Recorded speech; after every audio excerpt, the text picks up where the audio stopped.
வானத்தின் கதவை திறக்கிற தேவன். And he is the one who has opened the doors of இரும்பு heaven. கதவை திறக்கிற தேவன். And the Lord has opened the iron gate for you. அந்த இரும்பு கதவை திறந்து தானாவே திறந்துக்கிட்டே வந்துச்சு.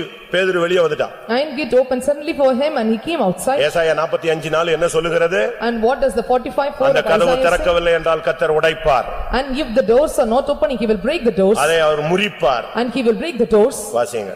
வெண்கல கதவுகளை உடைத்து இருப்பு தாழ்பால்களை முறித்து அந்த காலத்தில் இருக்கிற பொக்கிஷங்களையும் ஒளிப்பிடத்தில் இருக்கிற புதையல்களையும் உனக்கு கொடுப்பேன். கர்த்தர் உனக்கு தடைப்பட்ட ஆசீர்வாதங்களை கொடுப்பேன் என்று இன்றைக்கு உனக்கு வாக்கு பண்ணுகிறார். All the hindrance and blessings for you the Lord will give for you. The Lord is promising you right now. உனக்கு வர வேண்டிய சொத்து வரும். And all the possessions have to come will come. உனக்கு வர வேண்டிய நிலம் வரும். And the land have to come, you must come. உனக்கு கிடைக்க வேண்டிய பணத்தை எவனும் தடுக்க முடியாது. And the money which is needed to come will not be hindered by anyone. விசுவாசிக்கிறீங்களா?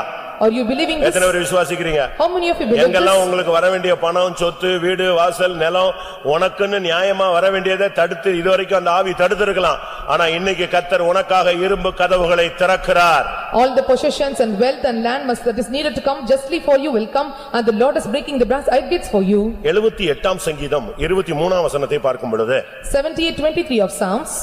அவர் உயரத்திலுள்ள மேகங்களுக்கு கட்டளையிட்டு வானத்தின் கதவுகளை திறந்து வானத்தின் பரலோகத்தின் கதவுகளை கர்த்தர் திறக்கிறார். And the Lord is opening the doors of heaven. ஒரு தேவனுடைய பிள்ளைக்காக ஏன் அவர் வானத்தின் பலகணிகளை திறப்பது ரெண்டு காரியங்களுக்காக.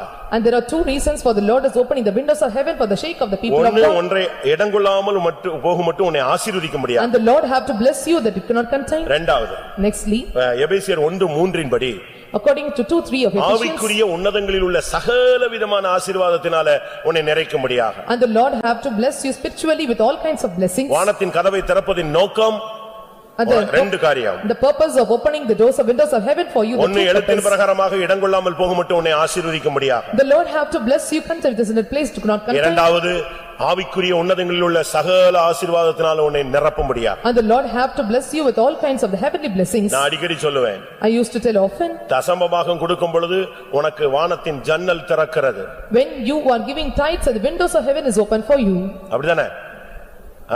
ஒவ்வொரு நாளும் கர்த்தர் வானத்தின் கதவை திறந்து மன்னாவை உனக்கு அளிக்கிறார். Every day the Lord is opening the heaven and giving you manna. சபை மகிமையில போகணும்னா பேழை நடக்கணும்னு சொன்னா வானத்தின் மதகுகளை நோவாவின் காலத்துல கர்த்தர் திறந்தார். And the Lord opened the doors of heaven during the Noah period for the ark to come rest. ஆனால் சபைக்காக கர்த்தர் நல்ல பொக்கிஷசாலையாகிய வானத்தையே திறப்பார். For the good treasure the Lord is going to open heaven for you. தேவனால் திறக்க கூடாதது ஒன்றுமே கிடையாது. There is nothing impossible for God to open.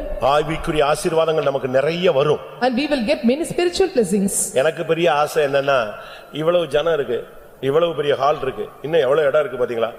My greatest desire, there is a big hall and still many places are இதெல்லாம் நிரம்பி வழியணும். and this place must come fill. நமக்கும் ஒரு daily 4 service நடத்துற மாதிரி பிக்கப் ஆகணும். And it must pick up for us and even 4 services to be conducted. நம்ம தான் சீயோன், நம்ம தான் எருசலேம், நம்ம தான் ட்ரம்பட் அடிச்சா பறக்கறோம்னு சொன்னா திருப்பியும் வரல ஜனங்கள். And if we are Zion, if we are New Jerusalem, the trumpet sound, and why the people are not coming? வரணும். People must come. ஜனங்களை நீங்க கூட்டி சேர்க்கணும். You must gather up the people. ஒவ்வொரு வாரமும் வரும்போது ஒவ்வொரு ஆத்துமாவை நீங்க கொண்டு வரணும். Whenever come to every week and you must bring the souls. நீங்கள் தேவனுடைய சமூகத்துல நிக்கணும். And you must stand in the presence of God. எனக்கு பதிலாக ஜனங்களை தாரும். And you give me instead of my people. ஜீவனுக்கேடாக ஜனங்களை தாரும். And give my people life. வேலூரையே நம்முடைய பக்கமா திருப்பிறணும். And Lord must turn the world towards us. வானத்தின் கதவை கர்த்தர் திறக்கணும். The Lord must open the doors of heaven. கர்த்தர் உனக்காக வானத்தின் கதவை திறப்பார். The Lord will open the doors of heaven for you. அடுத்ததாக பார்க்கும் பொழுது And nextly when we see 1 Samuel 3:15 பார்க்கும் பொழுது when we look into 1 Samuel chapter 3 verse 15, ஆலயத்தின் கதவை திறத்தல். the Lord is opening the temple gate. Samuel விடியற்காலம் மட்டும் படுத்திருந்து கர்த்தருடைய ஆலயத்தின் கதவுகளை திறந்தான். விடியற்காலம் மட்டும் படுத்திருந்தானா தூங்கல. அன்னைக்கு நைட்ல தான் கர்த்தர் அவன்கிட்ட பேசுறாரு. And he was not sleeping at night, and throughout the night the Lord அன்னைக்கு நைட்ல அவனுக்கு தரிசனம் கிடைக்குது. And he got a vision on that day. அன்றைக்கு தான் கர்த்தர் சாமுவேலே சாமுவேல்னு கூப்பிடுறாரு. At that day the Lord called him Samuel, Samuel. உன்னுடைய வாழ்க்கையில தேவன் பேசுகிற அனுபவம் வந்தால் உன் ஆலயத்தின் கதவு திறக்கும்.